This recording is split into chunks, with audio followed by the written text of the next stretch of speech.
জি, বিরোধী দলের chief whip সাহেব ছিল। মানে স্পিকার, বিরতির ঠিক আগে সরকার দলীয় মাননীয় একজন সংসদ সদস্যের বক্তব্যকে ঘিরে যেই অনাকাঙ্ক্ষিত পরিবেশ এবং বিশৃঙ্খল পরিস্থিতি এখানে তৈরি হলো, যদিও আপনি তার বক্তব্যের সেই অংশটুকুকে এক্সপান্ড করেছেন, এই জন্য আপনাকে ধন্যবাদ জানাই, কিন্তু এই বিষয়ে আমাদের বক্তব্য আছে। আপনার কাছে অনুরোধ যে আমাকে 2 মিনিট সুযোগ দেওয়ার জন্য। মাননীয় সংসদ সদস্য উনি বিভিন্ন সময় বক্তব্য দেন, আমরা মনোযোগ দিয়ে ওনার কথা শুনি। ওনার বক্তব্যে সূক্ষ্ম রসবোধ, ইতিহাস চেতনা সবকিছুই আমরা গভীরভাবে। মাননীয় সদস্য, আপনি কি কথা বলতে চাচ্ছেন? জি মাননীয় স্পিকার।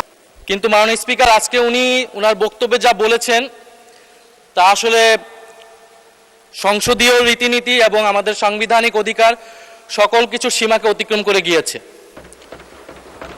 উনি ওনার বক্তব্যে প্রথমত সংসদের বিরোধী দলীয় উপনেতা ওনার স্ত্রীকে নিয়ে উনি কটাক্ষ করেছেন। মাননীয় স্পিকার, ওনার সাথে ওনার ব্যক্তিগত সম্পর্ক থাকতে পারে, ব্যক্তিগত ইতিহাস থাকতে পারে, কিন্তু সেটাকে সংসদে এনে যেভাবে কটাক্ষ করা হলো মাননীয় স্পিকার, এটা অমার্জনীয় অপরাধ বলে আমরা মনে করছি।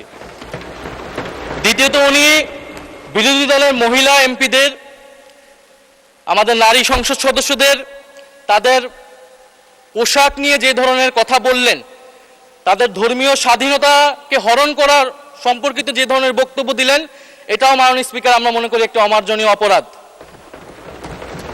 প্রত্যেকটা ব্যক্তির গণতান্ত্রিক রাষ্ট্রে তার ধর্মীয় স্বাধীনতা রয়েছে, পোশাকের স্বাধীনতা রয়েছে। উনি একজন সংসদ সদস্য হিসেবে সেই স্বাধীনতাকে লঙ্ঘন করে এই ধরনের হীন বক্তব্য দিয়েছেন, ওনার হীন মানসিকতার পরিচয় পেয়েছে, এবং আমরা মনে করি উনি ওনার বক্তব্যে একটি বর্ণবাদী আচরণ মাননীয় স্পিকার বহিঃপ্রকাশ পেয়েছে ওনার বক্তব্যের মাধ্যম দিয়ে।